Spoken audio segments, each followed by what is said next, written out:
Today I have the pleasure to welcome both Anna Troup and Richard Staite to the clinic to talk about their experiences and share their experiences within ultra running. They have a wealth of experience and knowledge, and hopefully today they will impart that to you, but you can also grill them with some questions to take your experiences and your experiences within ultra running to the next level and help you achieve what you want to. Over the last 6 years, Rich and Anna have been in the top 10 and often on the podium in many of the UK's biggest races, despite being over the age of 50. You did write that, so I can put a tick by that. Richard has placed top 10 in the Lakeland 50, the Arc of Attrition and Summer Spine, as well as being one of the 24% of the original start list to finish in Dragon's Back this year, not too long ago. Which month was that? Was that August? September. Was it September? Of course, really recent then, wasn't it? Yeah. Okay. Of which I'm sure Richard will talk about in the not too distant future. Anna holds the record for the Arc of Attrition, a 100-mile race, and the Summer Spine, and also the fastest known time for the Pennine Way. Is that the FKT for Spine, or is it called the Pennine Way? It's Pennine Way. They're different. They're slightly different courses. Oh, are they? Okay. Yeah. Cool. And she's also won the last 2 editions of the Lakeland 100. So you're in the grace of ultra running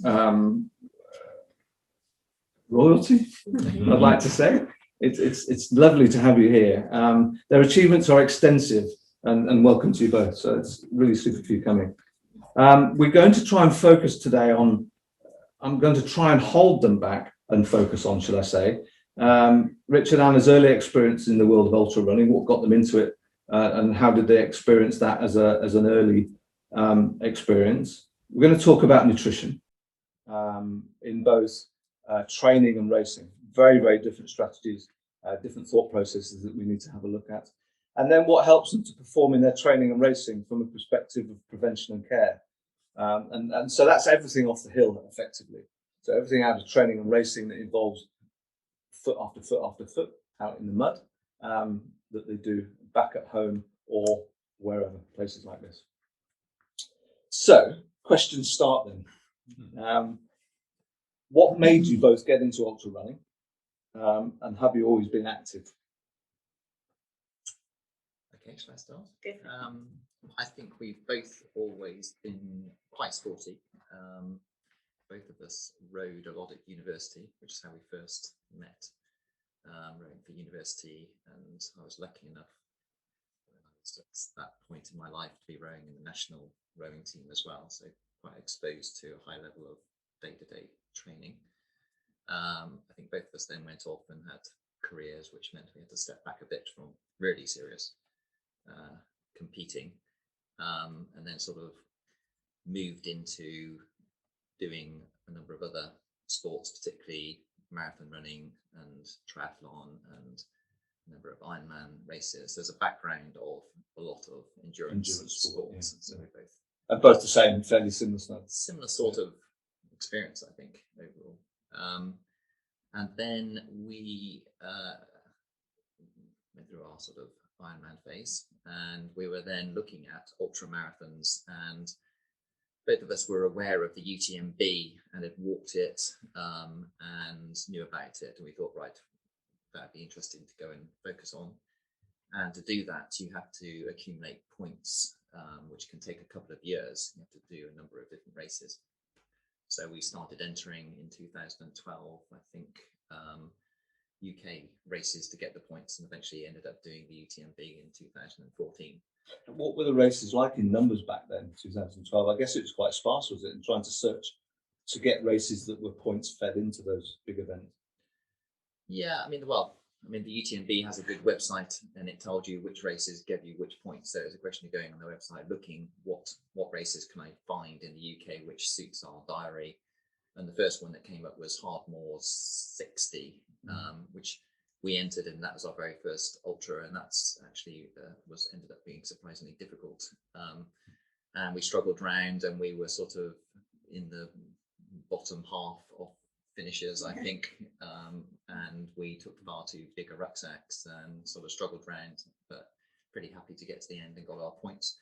And then every race we've done since then has probably gradually improved as we sort of learned more and got more experience.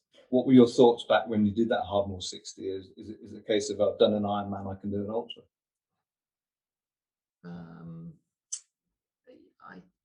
Well, there's an element of whenever you start to think about these new events, they always seem ridiculously hard. So the idea of the UTMB itself and actually running for over 100 miles at that point still seemed like a crazy kind of challenge that nobody would ever do that. But the UTMB is not just 100 miles, is it? That's 105.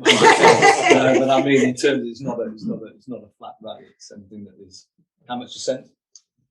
Well, almost 10. It's 10,000 now. They've slightly altered the course, but it's basically 10,000 meters. No, I think that having had that background experience, especially doing Ironman or whatever, yes, you think, well, eventually I can do these things, and if you always have in your mind that other people are doing these things, somebody else can do this, then I can probably do it as well. So Richard's really different to me. I was absolutely terrified. I took everything. Someone had just had a real problem with exposure a few weeks before I was doing that race. So I literally had everything I owned in my backpack, just in case I got very, very cold. Is that not how you travel anyway? Yeah, pretty much. But apart from that, Richard always assumes that if he's very sensible, very thoughtful, and does all his research, he will be able to finish. And generally, he's 100% right. Whereas I would always assume there's no chance, and it's all going to be awful. So we came at it from very different perspectives, I think. So I think I don't know, I'm probably like a lot more of the beginner ultra runners, and still am. I stand on the start line and still think, oh, it's such a long way, I'm not sure I'm going to ever get to the end. Whereas Richard is very, if you've done the training and you've done the process, you're... Yeah, well, I think so. Yeah. Anna would always tend to pack too much in her rucksack. Always been stuffing in extra pairs of gloves and this. So do you have to do like a muster before she starts? Well, I try to keep it under control, otherwise it ends up being too heavy. Yeah. And what sort of weight are we talking about when you're running? I guess it depends on time of year and yeah, exactly. On what's the minimum kit requirements and definitely the time of year. But a UTMB rucksack, I guess, is 3 or 4 kilos. But a spine race rucksack can be 7-8 kilos. Okay. Which starts to get quite heavy. Yeah, it does over time, doesn't it? 8 kilos. Yeah. Okay. Yeah. So experiences that you took back in 2012 didn't obviously put you off then furthering your experiences and entering more and more races. When did you guys do your first UTMB? 2014. 2014. Okay, so 2 years. So literally, you've got your 2 years to get your points and then straight into it. But the very big difference back then was you could just enter any race. I think now, if you don't get your race entry in almost on the day it opens, you physically can't get into those races. Back then, it was like, look at the list, a couple of weeks before or a month before, we'll do that one. And is there a lot of ballot now then? It's really hard to get into it. You have to almost plan your calendar now and know a year in advance. I think that's really changed the feel. That's where it's become more like Ironman, where with Ironman it was always a bit like that. You don't get there on the entry day, you're not going to get in. Ultras ended up like that. There's lots, but for UTMB and for some of the bigger races, the ones that need qualifiers, it's hard. It's hard to get. It's really hard. You have to really have a structured plan to get there now. Do you guys have difficulty getting to races as well? Yeah, it's hard. Yeah, I think that's fair. That you kind of have to. I've started kind of having a quarterly plan, so I've just done a race, which means I now need to tag on another race for 12 months' time. So you kind of have to do that rolling. As you said, 12 months out. Yeah. At least 12 months out, because they do like the Centurion races. They're all. There's a Centurion race, CW50, which is September next year, opens tomorrow, and that will sell out in a couple of days. Yeah. And what sort of numbers are we talking about in these races? Local ones like Centurions and. They're 3 to 500, aren't they? Depending. Yeah, most Centurions are about 350. I think. Yeah. And it's a captain. What was the Autumn 100, which was the week before last, was 247. Okay. Capped at 247 or total participation. I don't know if it was capped at that, but that's what. Yeah, that's what I would imagine so, because it would have sold out. And the problem is the trails can't take huge numbers of people, so they by definition end up capped. So it becomes just a bit of a bun fight to get an entry. So. Okay, so you did your first race. It didn't put you off. and you've done lots and lots of races since, which we'll come on to in just a second. But just to confirm that you're both as human as the rest of us, what does a typical week look like in the Staite Troup household? Back then or now? I think we'll fast forward to now. So now it's quite This is different. what these guys are. Well, now it's really different because we've both ended up being able to work flexibly. Yeah. So I'm a non-exec, which means I know what my calendar looks like a year, sometimes 2 years in advance, and so I can really plan around when I'm going to have days which are just reading days and days when I'm in boardrooms. So, and you've been flexible now for 4 or 5 years, haven't you? Yeah, but I guess when we started, we're both full-time Yeah. sort of roles and having to fit in training sort of just in the evening or at weekends. So And travel. yeah, so our training initially back then, well, in fact, it's been talked about, but we've always used turbo trainers. Well, we've mostly used turbo trainers throughout all of those years. There's been patches where we've sort of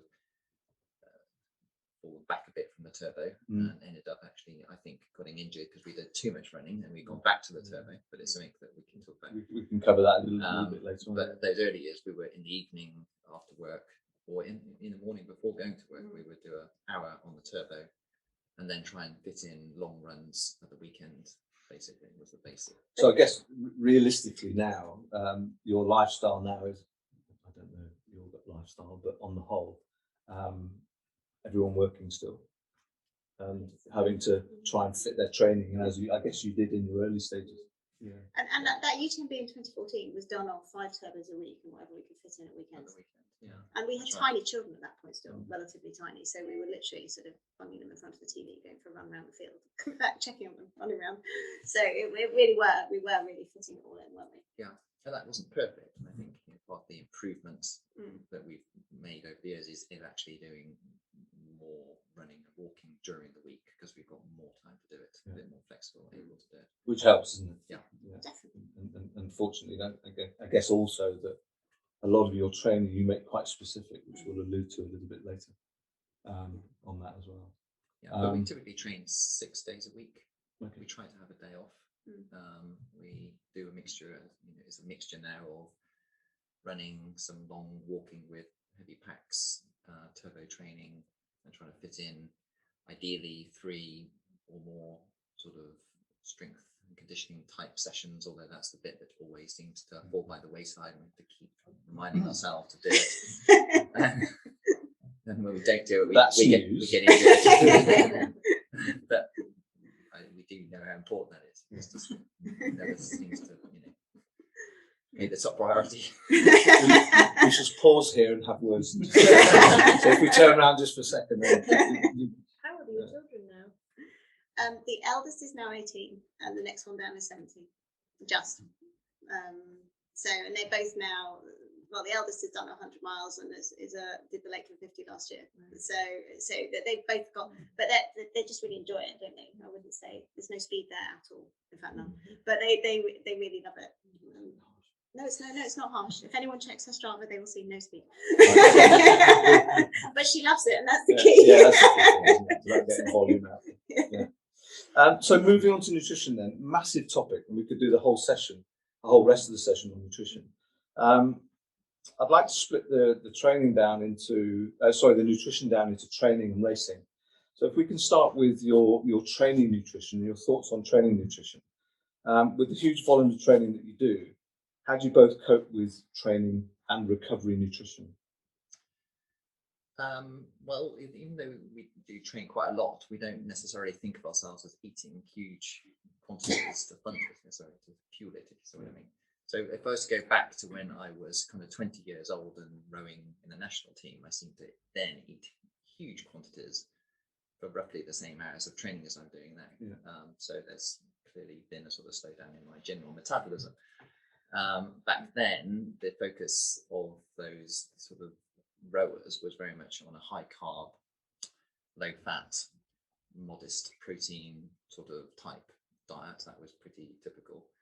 And obviously over the years, you sort of read a lot about different types of diets being looked at, and particularly the idea with ultra running that you can sort of get fat adapted and have a low carb, high fat diet. And we've sort of looked at that and tried it a little bit, but ultimately come back to a fairly sort of balanced approach of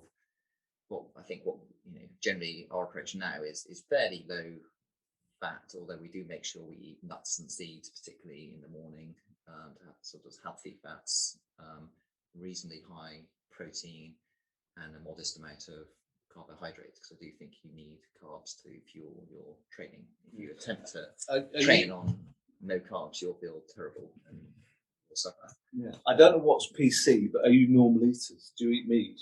Are you meat eaters? I eat everything. And as I've been veggie since I was 8. Have you? So I've always been veggie, basically. So that brings two completely different strategies that you need to have a look at, from preparation, organisation, and utilisation of or ingestion of a good amount of protein. But it's much harder for me. Yeah. So we have to work really hard to make sure I get enough protein in, which is really hard because I really like cheese, but unfortunately as an old lady you can't just eat cheese. So it's been a bit of a balance of finding lots of different protein. And I hate things like tofu, I just don't do it. Any of that. So we put quite a lot of low fat Greek yogurt, which is very high in protein. We replace pasta with Waitrose red lentil pasta, which looks like pasta, but it's just made of lentils, which is high protein, some carbohydrates. And we replace all pasta with that. That seems to work well. Tons of cottage cheese. We have a lot of low fat cottage cheese, but we do eat still, as I said, seeds and nuts and things. It's interesting that you pick a low fat cottage cheese. Do you find that makes a difference? Because from what I look at from the nutrition side, is that we all need a good amount of fat in our diet, and normally if we cut too much fat out, we can't burn our carbohydrate flame, and our metabolism then suffers as a result of it. Well, I mean, we try not to be too obsessed by how much we're eating or calories we're eating, but at the end of the day, if you eat, we've just found that if you eat a lot of full fat yogurt, a lot of full fat cottage cheese, you've got too many calories at the end of the day, right? Okay. And too much of it is coming through the fat content of those things. Okay. But I do agree, you do need fat in your diet, definitely. And so that, as I said, we sort of emphasise that we do eat seeds and nuts together. Because we see a lot of fat-free this and fat-free that, and I think we've just got to be a little bit careful if we're doing a lot of endurance. I totally agree. We eat quite a lot of butter as well. We do eat butter. Yeah, I don't think you do. Proper butter. And chips. Okay. And There's a lot of cake. Occasions where I think you probably get enough fat if you actually look at how You do eat, Well, we actually eat a lot of cake. exactly. You add in the cake. So do we have any questions then on kind of the training nutrition experiences that you have, problems that you maybe have? What about actually in a race and feeling in a race? I'm going to come on to that. You're Can I gonna- just put a mark? In fact, go on, go for it now. Go on. Yeah. So fueling within a race. That was. It's so individual, and it's so Yes. on the day, and it's so which race. And I mean, I've suffered. I mean, it's pretty well documented. I have historically got incredibly sick. I've done lots of races on virtually nothing, heaving my way around. It's not a pleasant thing to have to do, but it does happen. That is ultra. And then for me, it's been about trying to find things that work, but nothing ever works consistently. So for a while, crystallized ginger, I did do whole races on crystallized ginger. That seemed to be the only thing I could stomach. And then that went out of the window. I think I did the Pennine Way on some sort of sandwich in the end. You got down me. Marmalade sandwich. I could do a marmalade sandwich after, but that was How after. many? Oh no! Well, that was after 10 hours of being able to eat nothing. Right, okay. So it was Because you'd got really sick. really sick. Yeah. Physically, you were sick. And nauseous, and Was late that because of the race? Or? it just so we've discovered that we think is if I go off too fast, then within sort of 3 or 4 hours I'll start to feel sick, and then if I'm really unlucky, I will actually be sick, or I dry heave. A lot of races, I just end up dry heaving, don't I? During. Yeah. Bob going round almost at the end, really, and Richard just goes, "Oh, yeah, okay, now great, let's carry on." So lots of sympathy. No sympathy at all. Well, I've seen it so many times. Oh, there it's happening again. It's just, When in a race, Hannah, would you start fueling? So How quickly? in the FKT, I think one of the biggest errors was all the boys had been told by Richard, whatever you do, make sure she eats. So then I felt great, so I was eating, and then I think I actually just overate. Right. So this is where I think it just, you have to start to learn yourself and go by feel. Because once I started to realise I just overeaten, I just stopped. But how often were they applying stuff down? Oh well, in the regular classic, every half an hour, every hour, make sure she's eating, and so and I did feel good enough to do that. But it was a major mistake for me. Because you're fed up of eating, or No, you just got backed up, right? Okay. And then it was 10 hours and I can't eat anything, and so Could I just interject? So what fascinates me isn't necessarily what you eat. What fascinates me is when you hit a place where you can't eat and you can push yourself through that, whether you're vomiting or whether you're just can't eat. And so your fuel levels going down, mentally your job just gets so much harder. How do you cope with that? How do you push yourself through that? I think it's knowing that I'm not going to keel over, I'm not going to die, I'm just going to crack on, and it's going to feel horrible, and then in a few hours it will feel better. 10 hours is a long time, and that was a long one. 2 or 3 is normal. So I think that's where the experience, and we constantly say every single ultra we do, we learn something new, and that's one of the joys of them. You never get it right. You never ever know exactly what's going to happen. Something new will get thrown at you. So the mental side is, I think, just about that confidence. It will come right eventually, and just putting one foot in front of the other. I sort of always come back to, my legs have got masses of energy in there. I just need to tap into it, and they'll just keep moving. They were designed to keep moving. They will keep moving.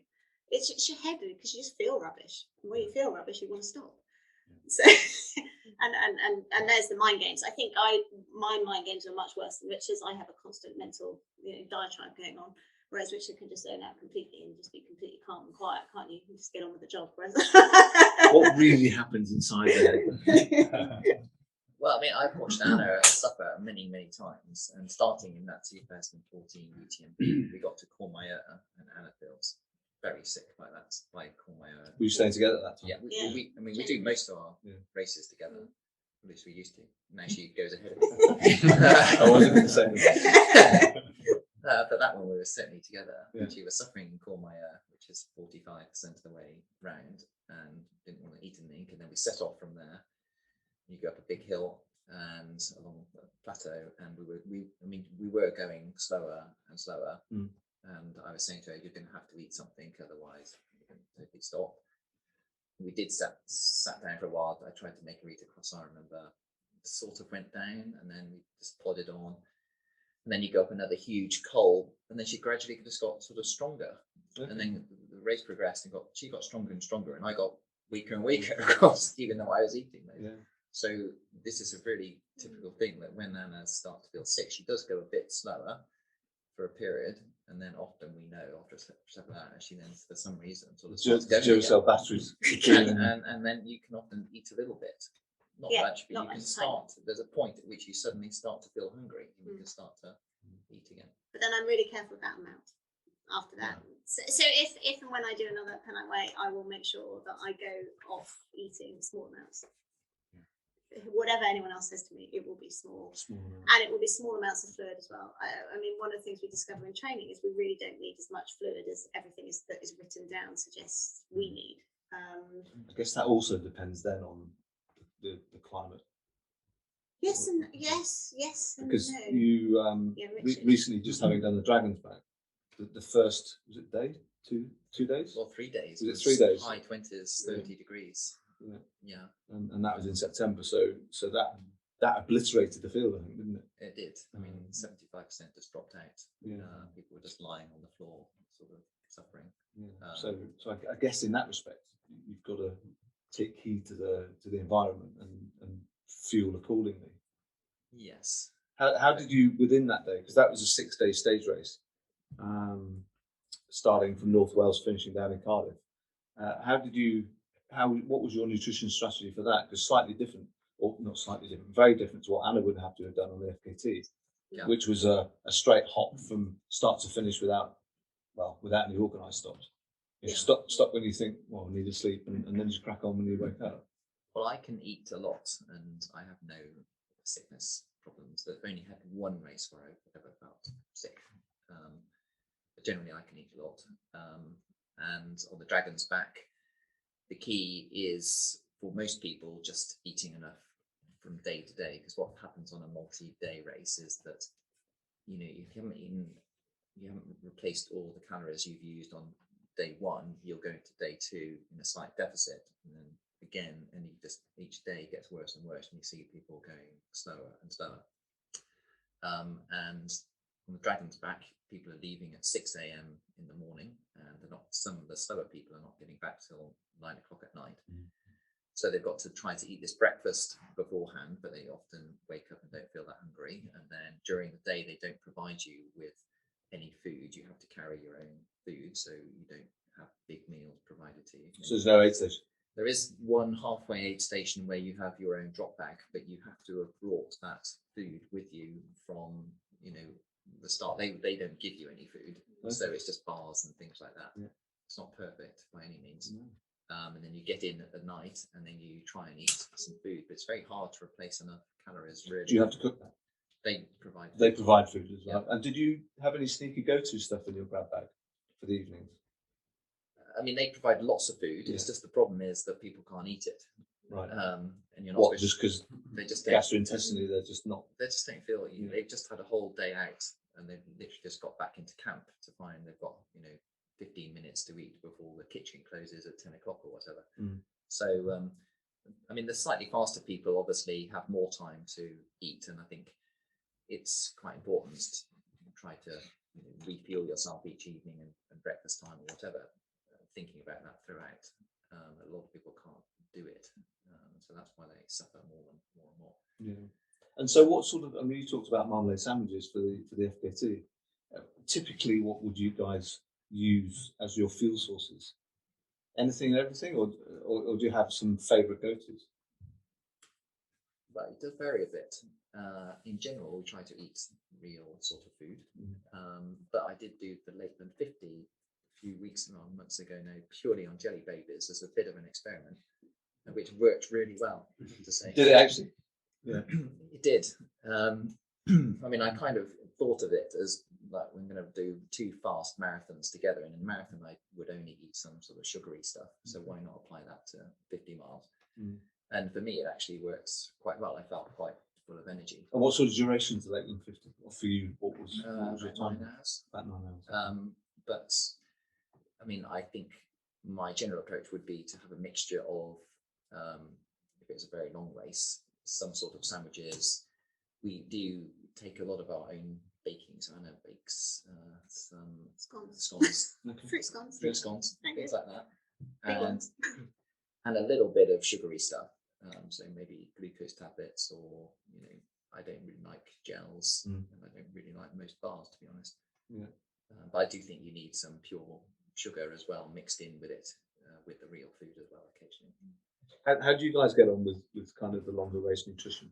It's interesting what you were saying about not liking gels and trying to figure out when to start eating them and if we have to eat them at all, because that's the problem that I normally have, is deciding whether to start out a race on gels and then move to real food, or whether to start with real food and move on to gels, or to have a bit of a mix of everything.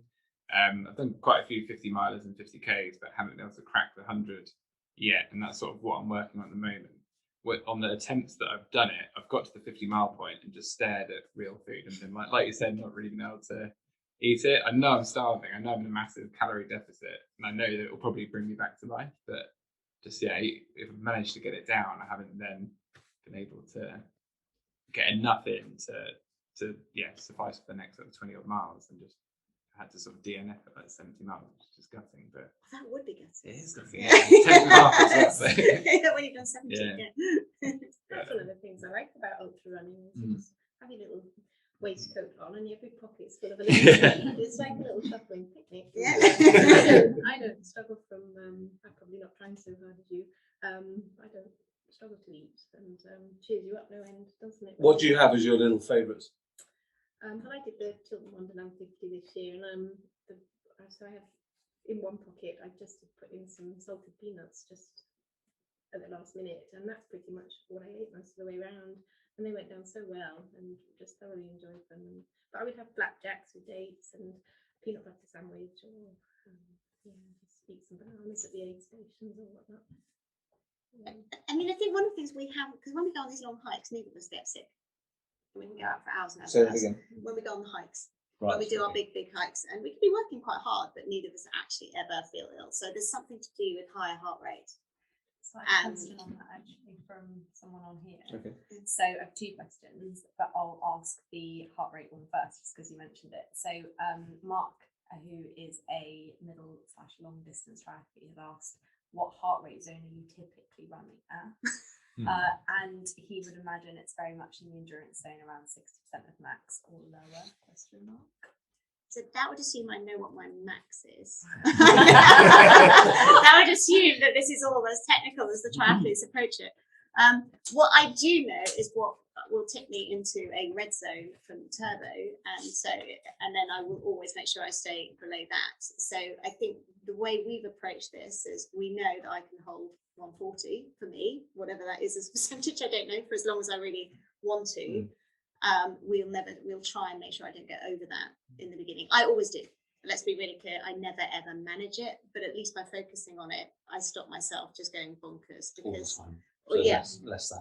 Although we went back through the Lakeland 100 stats, didn't we? And I had actually managed to do an hour early doors at the 160. So it goes wrong, and it definitely does go wrong. But I definitely paid for it. So it's just that sort of trade-off. If I'm going to do that, I'm going to pay for it. But if I've got my taper right and I went on perceived effort, I feel fantastic.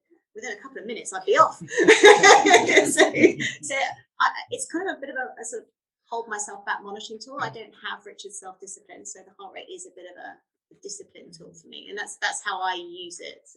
The actual numbers almost don't matter if that makes sense, because by the time you get to, I don't know, for me, 12 hours, you may as well throw the heart rate monitor in the bin. Your heart's given up. It just goes, no, I'm not playing. It won't go above a certain point. So that's where I think that the tri piece is slightly different. It probably doesn't, I don't know if it happens, Corin will be able to tell us, does it ever happen in tri where you get to the point where your heart rate just gives up?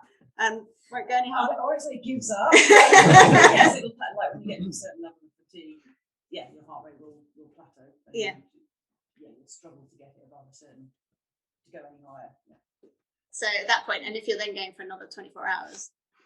Sorry, just to clarify, that wouldn't happen necessarily for me in an Ironman race. Yeah. Just in principle, yes, that can happen. Or does happen. So in Ironman, you probably get away with it still working properly, but in ultra, you're going after a certain point, you're going so long, it's just not working. I guess the key thing is not burning those matches. So you've only got a certain amount of matches. We talk about that a lot, not burning matches off the start. And particularly the UTMB is so easy. The first hour running down to the Zouche with thousands of people around you, and what happens is there's actually some really quite steep little hills in it. You're running, and you're sort of running up a hill, and your heart rate's gone up to 170 without you realising. You're in a competitive environment, and you have to really hold yourself back. It is, because actually the starting speeds are really moderate, aren't they? And really slow relative to what you can do for 10k. Yeah. And so holding that back, I guess, is really difficult. I mean, the only reason we sometimes go off slightly tactically, the only reason for going off faster is some of these ultras start on wide roads and go into a narrow path. And this is true of the UTMB to some extent. And it gets really frustrating when there's hundreds of people ahead of you on a single track path where no one can pass. That's the only good reason for going off a little bit quicker to get ahead of that, which is just frustrating. But for the rest of the time, you probably should be going off very slowly, I think. And we do use heart rate quite a lot. I certainly look at mine quite a lot. At the latter stages of a race as well? Early stages. First hour or two, particularly. And for me, I sort of try not to go over about 130. My maximum heart rate is about 170, so whatever percentage that is.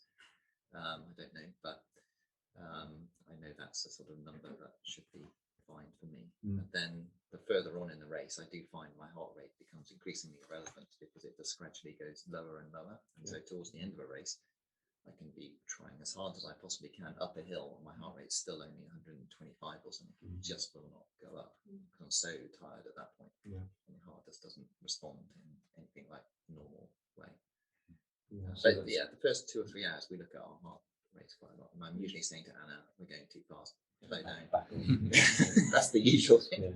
But it's really hard because you have to let everyone go. Everyone else is sort of trying to gone on a jolly and well, in Lakeland 100, I always have to say to myself, everybody is currently about to set the record. Everybody's on record pace. This is not, if Yeah. everyone's breaking the record today, that's amazing. See you in a minute. Yeah. But it's really hard. It's Yeah. really, and I definitely don't always manage it. And that's the page. I guess you guys have had all that experience as well. Whether you know at 70 miles that the first quarter of your race was mismanaged. I don't know. No, it's just from that sort of 100k point onwards is when I just start to run out of fuel, and then the mental demons start kicking in. And then it's like I haven't enough calories. I'm not drinking that sort of thing. And then I think probably the mental demons overtake the actual need, like you said, for calories. I probably have eaten enough, but I just talk myself out of it. So I mean, one of the ways that we trained but when my eldest was doing her 100 mile, was she did loads and loads of work on aid stations for Centurion, and we did all of those aid stations so she could see the other side. Yeah. Because we watched people come in absolutely fine and not leave, and you knew they were fine, and you wanted to kick them out of the door, and we did try and kick them out of the door. And it's the mental side that takes over. So we wanted her to see that, so that she knew what that looked and felt like. So that when she felt like that, we could then sort of quietly push her out of the door. And it happened. She felt awful, but she was able to overcome it because she'd seen it. Not that I'm not saying it's horrible, but you do. I think it is a mind game thing. yeah, That is a fantastic way of learning how you could be in a run by volunteering at an aid station and seeing the different people and how they come in and their attitudes, and the people that come in and turn around and go back out, and the people that come in and have a cup of tea and sit down, and then 10 minutes later just say, no, I'm not going to do it anymore. And if you watch that and the different people and experience that between built with your own eyes, you learn an awful lot for when you go out and do it yourself. We found it really valuable, and I mean, I was volunteering Lakes in a Day recently. I mean, it's just really interesting watching the way different people approach aid stations. I think knowing how you're going to approach aid stations is something that is rarely talked about apart from right at the front. But actually, I would say that everybody needs to think about it, because A, you lose masses of time, and B, if you're really inefficient, you get really cold. It's really hard to get out there again, and people just faff. You watch them faff. You want to say, just do it on the move. I did Race the Stones. It was 2016, I think it was, and I was doing it with a friend, and each station just got longer. And longer and longer, and I'm like, come on, we need to be going, and whereas many minutes have passed per aid station, and that accumulates to a massive amount of time. But the more time you're out, we're out an extra hour and a half, I think, for adding on all the aid stations. There's only 10 or 9, and that extra hour and a half is energy. It's time on your feet. I'm laughing because I do some ultras with my husband, and he's such a fapper, and I'm the opposite. Constantly nagging him up. But nagging is a repetition of unpalatable truths. Is that right? But yeah, we're completely unsuited in that respect. But Anna's very fast at aid stations, and I'm usually there trying to eat as much as possible. And Come out with sort of big trying cheeks. to stuff it all in my pockets, and now I'm trying to catch her up. Yeah. Do you think that sort of triathlon background makes you faster through the aid station? Because in triathlon, you kind of hear about this fourth discipline, which is you're always in transition, so you get very good at wetsuit off. Through Do you think that has helped? No, the bit that's really helped me is translating how long I'm in an aid station, how much faster I'll have to run per mile to make up that time. Once I do that maths, it's like, okay, I'm just going to get through here really fast. So that's 10 minutes to run 10 minutes faster over certain 10 miles, 15 miles is really quite hard. Makes a big difference. Yeah, just tips you over the edge on that. It's just that little bit faster to 6 out of you. So, and I guess you're working on calculations that you need to be hitting all of these benchmarks at 5:21 a k or 5:40 a k or whatever, and every second stopped is a second that you have to get back. So I'd always rather do it walking and on the move, because at least then you are constantly, you're not losing that time. Generally. Through a station. Aid stations, we literally grab our bottles. I will stuff in my pocket and then get going, and then eat it once we're going. So at least you're walking, or doing something. We always carry little bags, so you can shove food in the bag and shove it Just in your like pocket. a musette type. Literally, and then just shove it in and go. and sort yourself out. What are other people's experiences on that of going through stations? Maybe not the first half of the race, but the back half, the last quarter of a race. Don't sit down. Don't sit down. Don't get kit checked. That's the worst. At the Chiltern Wonderland 50, I got a kit check at the swing commit. No, that was the last aid station. I was just like, not me. No. Yeah. They don't take time off for you on that. No, I had everything. Luckily, if you're missing some kit, That is just a COVID thing, isn't it? Because Yeah. because they're not kit checking before the start of the race at the moment. Yeah. They're kit checking randomly Random. during the race. Yeah. I suppose one of the other things though that Rich and I played with as an idea is this need for what we call a neurological break. Sometimes I'll just say, I just need to have a stop. You don't need it to be very long, but it's almost like just that process of sitting down and taking a minute. And 1 or 2 minutes to Yeah. sort of your brain to sort of, because you've been out there battering the elements or dark or rain or whatever, you've been into an aid station, you sort of just need to regroup. That's the Regroup. phrase. I just need to Just for a regroup. minute. And that works, and that kind of gives you a little bit of a buzz to go on again. Yeah. Do you ever run with the crew? Well, I suppose we end up, because we're often running together, I guess we automatically have, not paces, sadly, we're carrying our own stuff, but we've got company, which does make a difference. We've only had one race where we had somebody who crewed us as well. Oh yeah, that was Who the was old there. petition. We did have crew, because you were allowed crew. Most of the races we've done, We don't. you're not allowed crew. Yeah. Or paces, or I know Centurion you can the last bit, but the ARC actually lets you have road support. That made a massive But difference. And you can have that wherever you want along the route on any crossing. And again, we made it very efficient. We sort of got to the back of his car, drank whatever, quickly sped off. Why did that make a difference? Because of what you just said, or for other reasons? You could have exactly what you wanted when you wanted it. So in the back of the car was just a range of Exactly stuff. what food you might want. It was really quick. So bottles were there ready. We'd chuck the old ones in and grab the new ones and go. So we were You probably need to fill bottles or just there. in and out 30 seconds. I think one of the things we've really experienced as we've gone from sort of literally the back of the field towards the front of the field is it's so much easier at the front.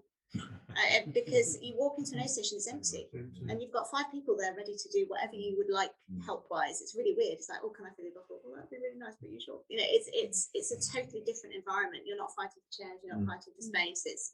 So I think it is much easier. And I think the aid stations, therefore, towards the mid-pack where it's really busy in the back, you have to know what you're going to do, because you just end up in a crowd of people and it's full on. Suddenly it's an assault of the senses as well, because you've generally been out on your own in the cold and the dark, and suddenly you walk in village hall packed with people, all fuzzy, and it's generally kind of muggy, isn't it? Because it was a bit damp, steamy. Especially going to the winter ones. Yeah, and so I think aid station and knowing what you're going to do is really key, and it's saved us so much time. If we look at UTMB results, we've gone up through the field, and it's always an aid station. So how did we take 50 people? Oh, I know there's an aid station. So Can I just go back to nutrition? Yeah. Do you have a view on liquid food like Tailwind or 401 or? I can't take any of it. No. It just Why? it just makes me feel really sick. It's anything that's not real somehow. I can't do gels. I can't do. Everyone's so different. It's just. I wish I could. I know lots of people who get around lots of things on just pure Tailwind. How great would that be? And I know Beth Pascal does all her races on gels. How brilliant! And others just have to do it with big chunks of flapjack or whatever. So I think gels and things look really light. That'd be much better if I didn't have to carry big heavy scones. So, so I really, sort of believe in liquid calories. I would drink energy drink, if I can. You would do, or you do. I do. If you can, Because I do believe in drinking. Actually, I don't know. As I said with my jelly babies, I think you do need quite a lot of sugar as you go through these things. Yeah. You can't just have sandwiches. I think a mixture is a good thing, and it's just easier for your body to absorb some of it. Yeah, because I think we get quite conditioned with certainly coming from triathlon into the ultra scene. Gel, isn't it? Red Bull, Coke, gel, carb drink, and literally it is that liquid sugar of coming into that. But do many people take their own food on their and eat normal food. Rice, Yeah. sushi, Okay. I love them. And glutinous rice cake wrapped in banana leaf, Okay. so you don't have to worry. I'm about coming the with you. plastic. When are you doing your next race? I'm coming with you. Yeah, that's what I use.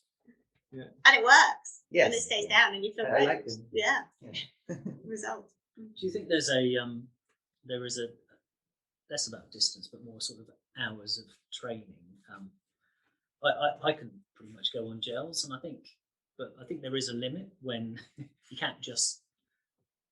So anything up to 50 miles. So maybe, I don't know, depending on the terrain. So anything up to sort of 10 hours, I can pretty much just do on gels and kind of running.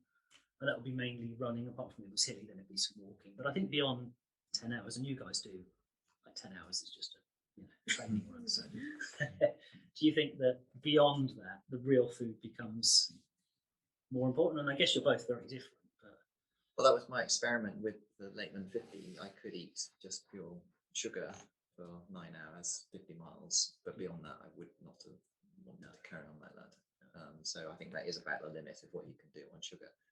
And then beyond that, I think you do have to start mixing in other stuff. And the longer it gets, the more you'll swing towards the real food. And by the time you're up to the spine race, which is, in my case, 98 hours, sort of eating curry and all sorts.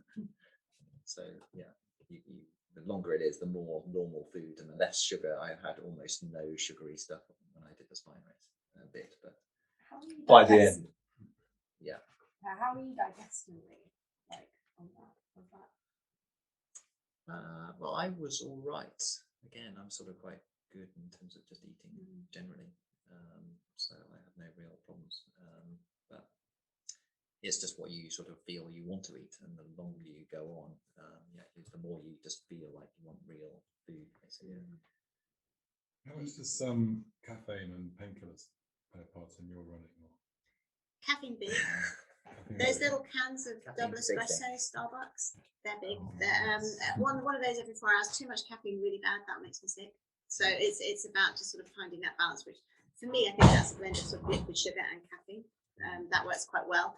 Painkillers, don't do anything of the ibuprofens or the NSAIDs, however you say it. We don't do those. Paracetamol, I'm afraid I do.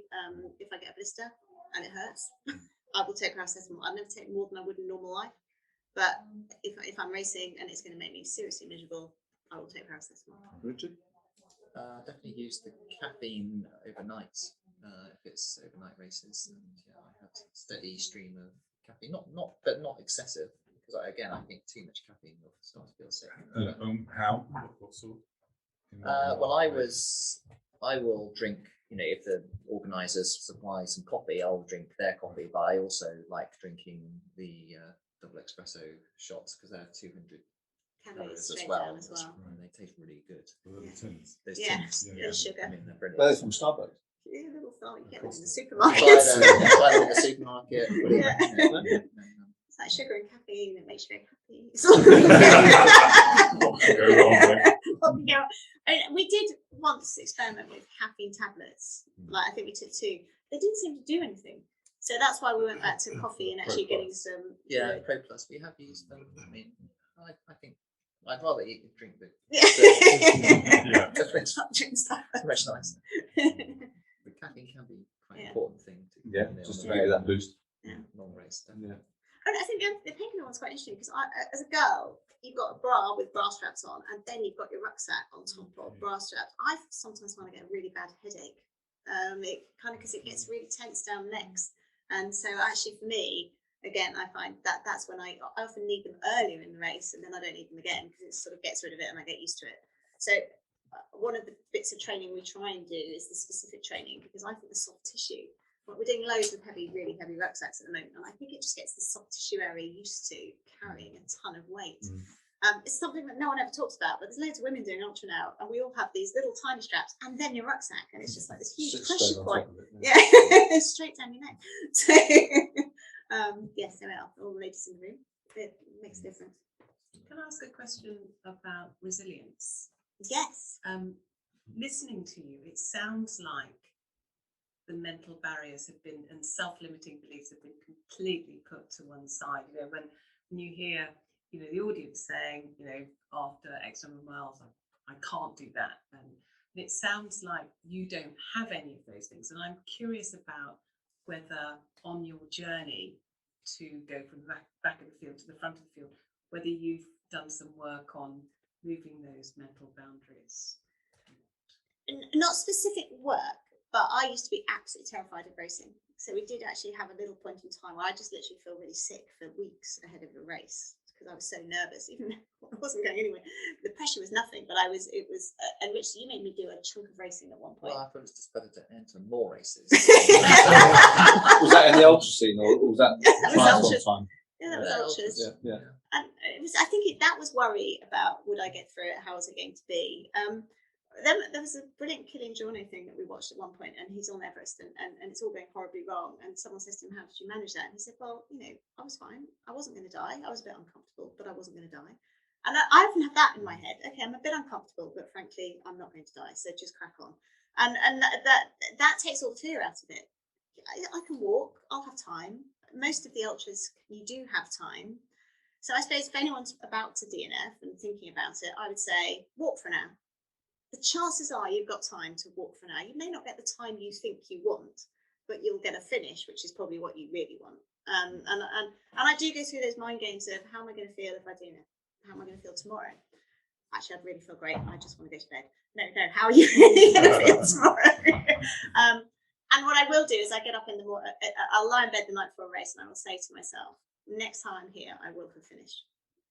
I don't want to be back here without finishing. So I will be back here and I'm going to have a horrible night out somewhere, probably wild and windy, but next time I'm here. And so is that resilience or is that so these are just the tricks I've learned to manage me. And I have many more negative thoughts. I don't think you do the negative thoughts in quite the same way. No, I don't. I just don't have any thoughts. Really. I just blank. I just plod on, and I don't think about these things. You don't. And I think Anna is sort of, the brain is sort of full of them. But my observation is that from the first races where Anna, I would say on occasion, had talked about stopping, never actually did, but regularly talked about stopping. Oh, yeah. Particularly after getting sick or whatever, and then having a low point sort of mentally. More recently, you sort of don't express that anyway. You may still feel it, but you don't say that you're going to stop or anything. And I think that's probably just experience of all of those occasions where you know you'll get to the end eventually. Yeah. But in late 2019, I walked into Delmain, which is 60 miles, and I said to Richard, "That's it, I'm stopping." He was like, "No, not just crack." Well, I think I just ignored it. Come on. You said this so many times. So I think it goes through everybody's heads, and I think it's just like accepting it. It's okay to feel like that because it will feel horrible at times, and it hurts at times, and so I do think that's all right. Just to. And some of that's trainable as well, isn't it? Situation where you put yourself into a situation where you're uncomfortable.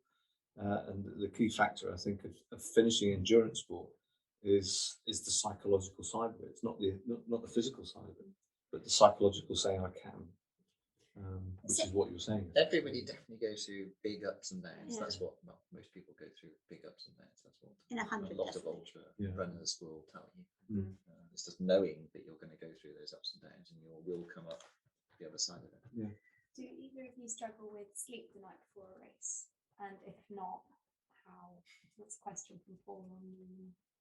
Sometimes I worry, yes, you don't get the best sleep. But I've just come to the conclusion it really doesn't matter. A long time ago, someone said it's the sleep in the weeks that lead up to it that really matter. So I just go with that. And I'm lying there thinking I'm definitely resting. It's fine. It'll be better than tomorrow where I'll get nuts. So, I've stopped worrying about it, if I'm honest, because it just happens. And I think most people are really nervous. Most people must be on the start having had rubbish sleep.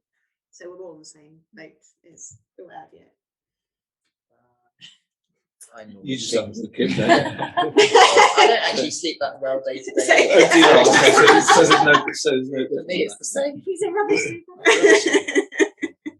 I'm mindful of the time, and I want to go on to talking about prevention and preparation. What are your thoughts on coming away from going out in the hills, coming away from racing? How do you look after yourselves? Badly, clearly. In here all the time. No, so No, I'll tell you why. Because you did 3 events in 7 months. Okay. So we know, and we do try really hard to do our strength and conditioning. We have this little 10-minute circuit, and it's literally 10 minutes, isn't it? With the sort of real basics like mountain climbers and press ups, and we do a minute of each, and then we do it twice and maybe 3 times, and we try and do that 3 times a week. That, if we do that, we stay uninjured. When we add in heavy weights, we go really fast. So it's that, I think it's that combination of some real basics, because I personally hate doing strength and conditioning. I hate the gym. I hate weights. I hate all the things I'm meant to do. So it's a real battle to get in there and do it. Whereas 2 10 minutes. Everything we advocate. Everything you advocate, I really hate. I know it works. But so I literally will try it. So there's 10-minute little things I can kind of do. I can get my head around, okay, it's only going to take me 20 minutes and I'm done. And I know I'll do that. The heavy weights transformed my knees. I had to drop out of the UTS at 50 miles of 100. And yeah, and I truly thought my knees were falling apart and I would never run again. And heavy weights totally altered all of that, because it just worked the tendons and made a huge difference. So I'm a big believer in the heavy weights. Again, I don't love them, but I know they work. So after lockdown was a really good season, because I had done. You've done quite a lot in lockdown. You could just do it. You were there and we just did them. So I think as an older female as well, I can't, I've got to say you've got to do them. We've all got to do them, even though we may much prefer to go running. How many of you do some form of strength conditioning, some strength work? Yeah. Refreshing to hear you talk about it like that, because I hate it as well. I think I've never met an ultra runner who loves strength work, and I don't know if they exist. Or maybe there's someone here who does. But what we've got to be careful though, it's got to be targeted to you as an individual. Looking at your capabilities, your instabilities, your compensations, and once you get a handle on that, actually you don't need to do an awful lot. No. And you make your time much more concentrated in the stuff that you are doing, because it is dull. Yeah. If you just want to go out and run in the hills, you go and run in the hills. But if you don't supplement with preventative work, then you are going to fall a little bit of a cropper from time to time, which is going to yo-yo your training and not deliver you to the start line and to every training session that you want. So my role is to manage you guys, really manages. Anna's not manageable. Is to manage you to do the stuff that is vital for you to enjoy your training and therefore your racing. And the stuff that we give is some of it's dull as dishwater. And I say that. I apologise for that. But without doing the basics of release work, mobility, and within that it's rolling and mobilising work, and then some strength work, then you're not doing yourself any justice at all, but a big disservice, because all the stuff that you're doing out there is all performance fed, and performance means that the time you'll fall foul. So these guys doing their strength, I know you don't like doing, and actually you do quite a lot of it, which is good. And another interesting one actually is your comments on how much biking you do, because historically, you're a runner, you shouldn't bike, and running, biking will just destroy your running. But you feel stronger for biking, don't you? Oh, hugely. And uphills. I suppose I'm much better up hills than down.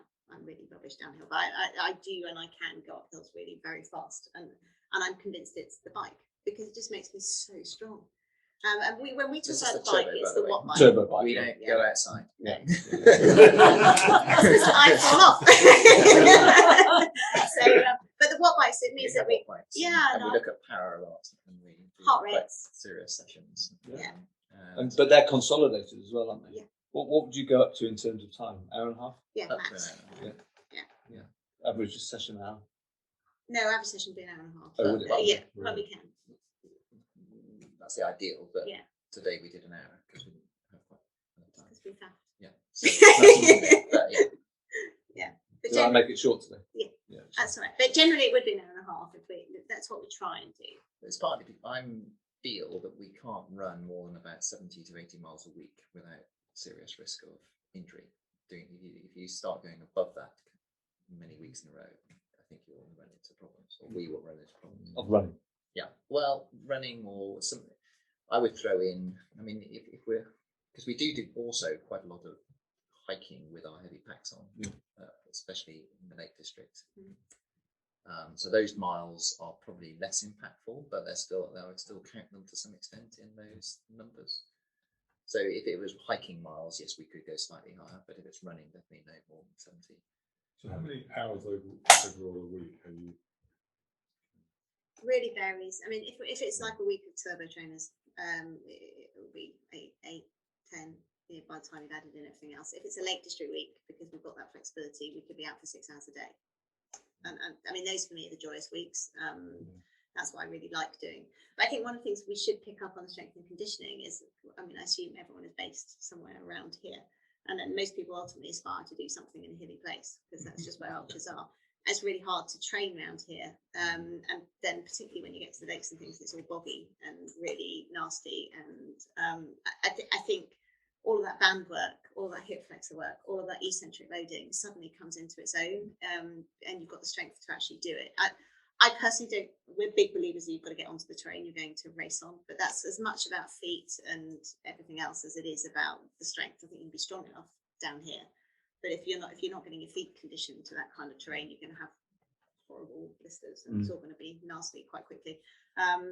But so we would always say get to it, but if you can't get to it, the next best thing is to use the gym, sadly, because around here it's just really hard. We've done hill reps 3,000 meters up and down 80 meters. We've done that, and it's just awful. So it's making your strength training specific to the event that's coming up. Yeah. Not just ultra running, but if you're more hilly, it's not just about the ups. The downs are actually the ones that crucify the legs. But and if you're going to use poles, funny enough, if you don't use them all the time, you're going to end up with quite tired arms and shoulders if you're going to use them well. And we huge. I see pictures of me. I'm always running in poles with my poles. So again, weights for me help with some of the strength in the upper body as well. So I would never sort of, I use them as 4-wheel drive on the down, but on the up there, they make quite a difference. So do you use poles? Yeah. And out here? No, never. Would you use them on the flat? No. Not on the flat. So if you were to do, what about the Autumn 100? I might use them on them the Ridgeway. on the Autumn 100. I can pick them up in the second half, can't I? Yeah, I would. Can. I'd pick them up in the second half. Yeah. Sometimes they are helpful if you are on a really muddy track. Yeah. We've seen, particularly on riverbanks, one of the races we did was just so muddy that people couldn't actually even run, or they were going side to side. And having the poles, we were going flying past people just because we had our poles. And the stability to sort of push you along. And even in the UTMB, I remember incredibly muddy path. People with poles literally couldn't go up it because their feet were going backwards, and it just sort of gives you that 4-wheel drive. So the only thing I'd say on the flat is if you can pick them up and you're tired in the second half, it makes you walk with purpose.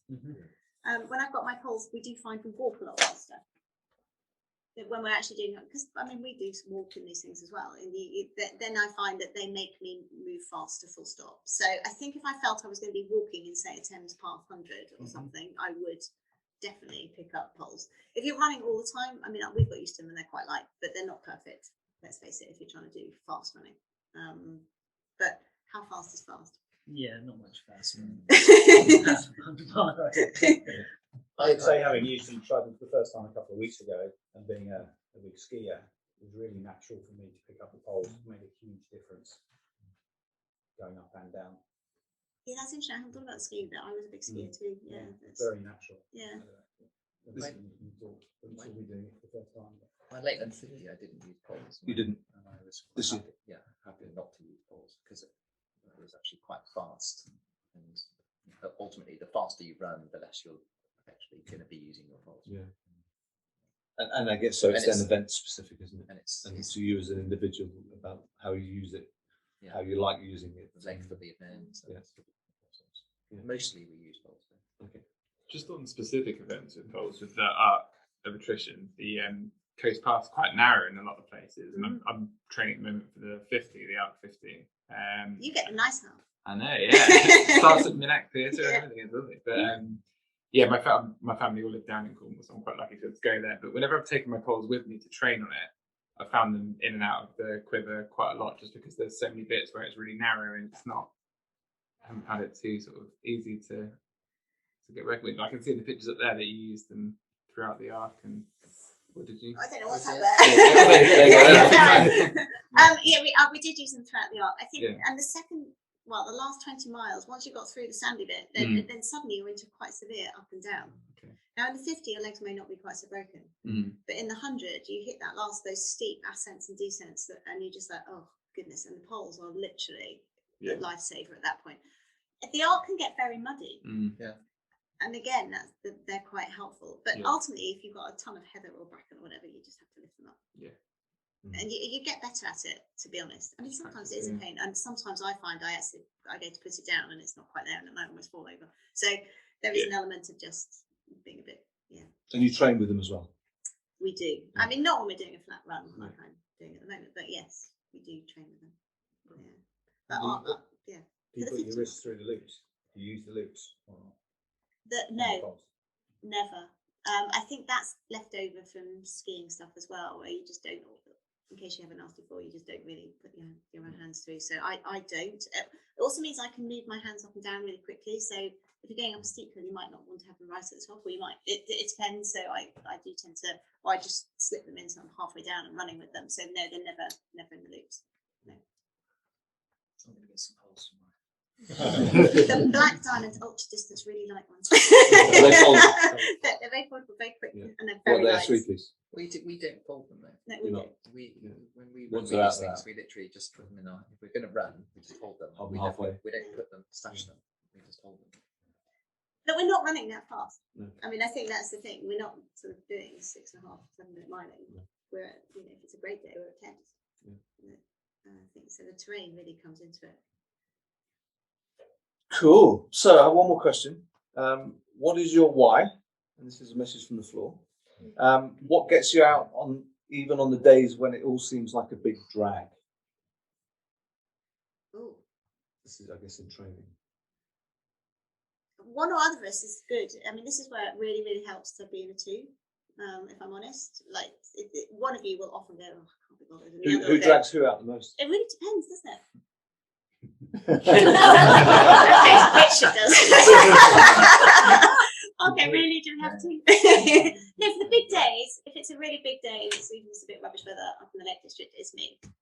Right. I will generally want to go out if it's hiking or being outside. If it's the strength and conditioning in the gym, it will be Richard that says, let's get on with it. Definitely. But sometimes you just don't want to go. Yeah. I mean, we sat on the turbo this evening. Neither of us really wanted to be there. We said, right, we could get off now. We've only done 5 minutes, then we don't have to have another shower. We could just get dressed and go again. Or we can. So I think like 20 minutes, but now we have to have a shower. Okay, so now we'll do 1 minute pieces. Let's actually make it worthwhile and really hurt ourselves. And that was my idea. So That's your idea. And I would never have thought of that. So some 1 minute pieces. I think having a training partner is quite helpful. To bounce off, it makes a massive difference, isn't it? It makes a really big difference. Yeah, I mean, friends of ours said that they arranged that they would never call off a run unless they did it in person. So that means you have to go there to tell the person that you're not going to run. By the time you get there, you may as well run. So I thought that was a really great way of dealing with it. It's like you never ever DNF in an aid station ever. If you carry on walking for a mile or two beyond, chances are you'll carry on. So there's these little things that are just the mind games. Yeah. Cool. I think we're at 7:45. It's an hour and a quarter. I think we'll wrap it up there. If we haven't got any other questions. Really great to have you guys here, and it's a kind of a great experience to listen to your experiences. And I'm sure we'll have you back again, doing something else. Yeah, I guess you guys mirror that. And do we have any questions to finish? Yeah, any, just throw them out there. Just a quick one then. So when you talk about your why, is there always a goal? Is there always something that, if you're doing, say, 20 hours a week, is there always something that is on the horizon, or it could be a year out or whatever, that you keep in the back of your mind to kind of go, this is why we're doing this today? So I think if I was really, really honest, my why has always been, I think, this is just me talking, I think I lose fitness really, really quickly. And the pain of, and I think the two children getting fit after both children was really hard, and trying to get any speed back was really hard. I never want to be unfit, because I think the pain of trying to get it back will be worse. I mean, the winning is lovely, don't get me wrong. The adventures are a key part of it for us. We do it so we can get and see new places, and we get the maps out and just have really fun together. I mean, but don't get me wrong, the last few years has been amazing, and it's not something I'd ever have anticipated, and it's great. But that isn't actually the why, because I think I'll carry on when I stop winning, because that's going to be around the corner realistically. And I think that's what keeps me training when I'm injured, this idea that if I stop, and it would probably be a lot better at times if I just stopped, wouldn't it? I will get really unfit, and then I won't be able to go and just spontaneously go and do the things that I really enjoy doing. So for me, that idea that I can just go out and do 10 hours in the hills whenever I want to, that actually is a much bigger thing. And I'm not going to get myself in a muddle, because I'm fit enough to get myself out of the muddle. You know, okay, I might get injured and that's a different muddle, but I won't. Fundamentally, I will be able to sort myself out because I'm fit enough. That's probably my why, if I really think about it hard. The why is more than likely unique to each one of us here this evening. For me personally, I love being out there. I just love it. I'm at peace with myself when I'm doing what I'm doing. That's what makes me get up and go. Yeah. So everybody's got their own why, haven't they? You know, which is there, which is good. I'll pick up on the sometimes we should stop element, not for you, but actually, you know, our bodies respond not just to the race that we do. So if we do something like the FKT, or we do something like Dragon's Back, it's not just the race that we need to recover from, it's the whole training block that leads you up to that race, and then the race that kind of fulfills and tops you over the top of your glass. So the adrenal stress that we all get from doing endurance sport must be recovered from, and if you don't, then the body will start to deplete and respond accordingly, and that goes the same with the type of training that we do. If all of our training is to a higher level, the whole body will kick back, and the stress responses within the body will just start to shut the body down, whether it's tissue integrity, whether it's joint stresses, whether it's psychological stresses, gastric stress, and all that sort of stuff. So recovery from events is super important to make sure that we don't try and put too much in any one go, to then come out the back end of it a little bit wanting. So rest for me is the big take from here. Actually, on a serious note. Jump in on that as well, Yeah. just quickly. I took a lot of forced rest from injuries, and I've sort of learned over the years of racing and training full time. I actually got quite good at like off season, so I just stopped. Like I just learned to take 2 weeks, 3 weeks, however long I felt I needed. But the thing that sort of helped me do that was always, I just know, or I just learned that if you do the training, you will get fit again. So there was always that fear of like, I will never be that, I'll never get fit again. I'll never be as fit as I was at the end of last season when I was my fittest ever.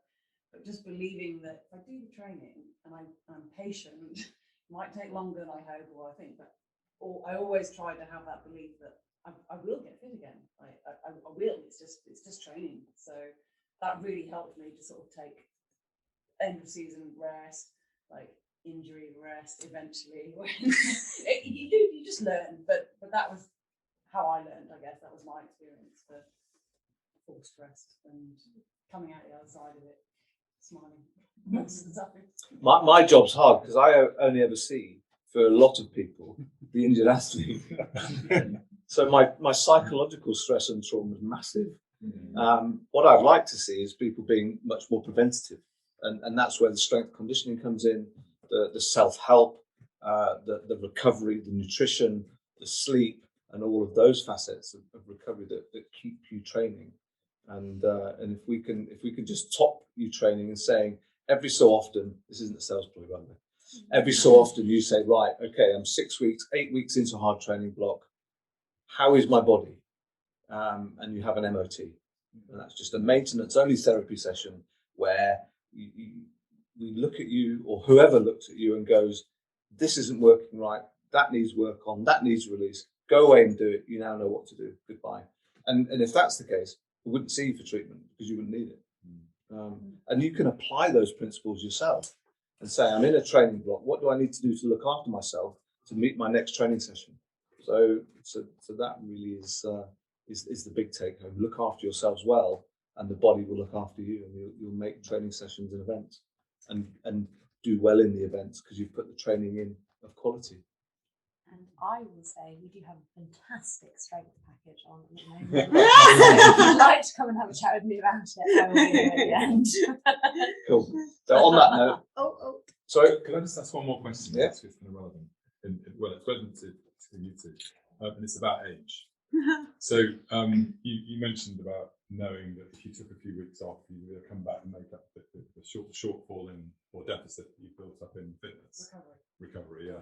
And you'd come back and get fitter. What happens when you get older? I'm a bit older than you guys. And what I've noticed mentally is that you start, it weighs on you a little bit. So you think, is this as fit as I'm going to get? You know, have I had my fit days kind of thing? And do you have any of that, or has that not got to you yet?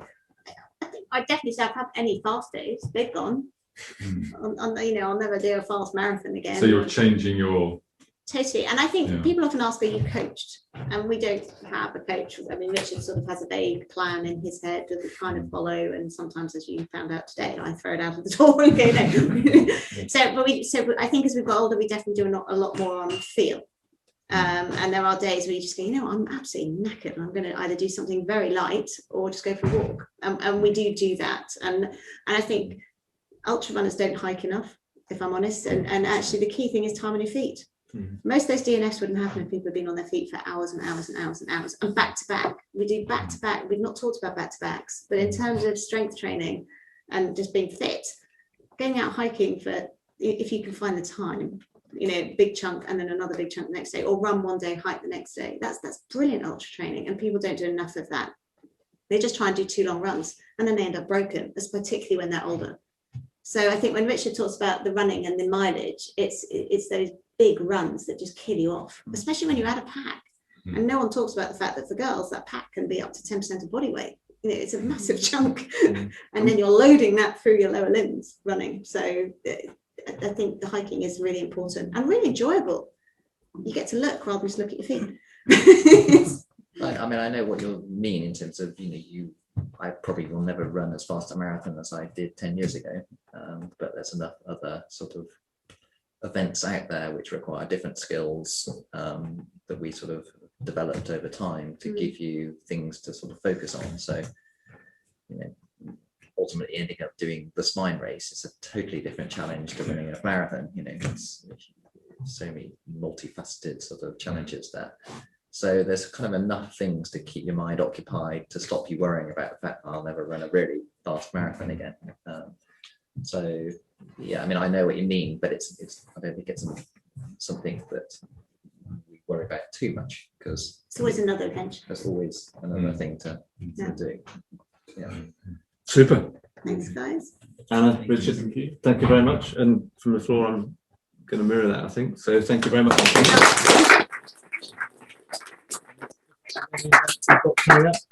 Perhaps coming up. The winter spine. Winter spine.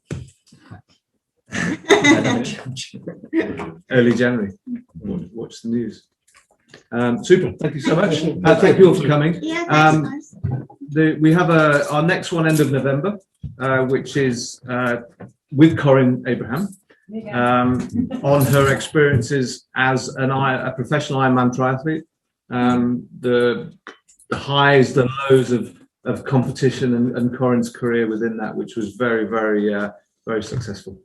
So we will be putting the dates out, and it will be of similar nature on that. So we'll have attendance and we'll also have Zoom.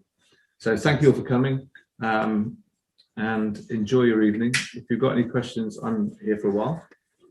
Otherwise, maybe see you again soon for a seminar, not for treatment.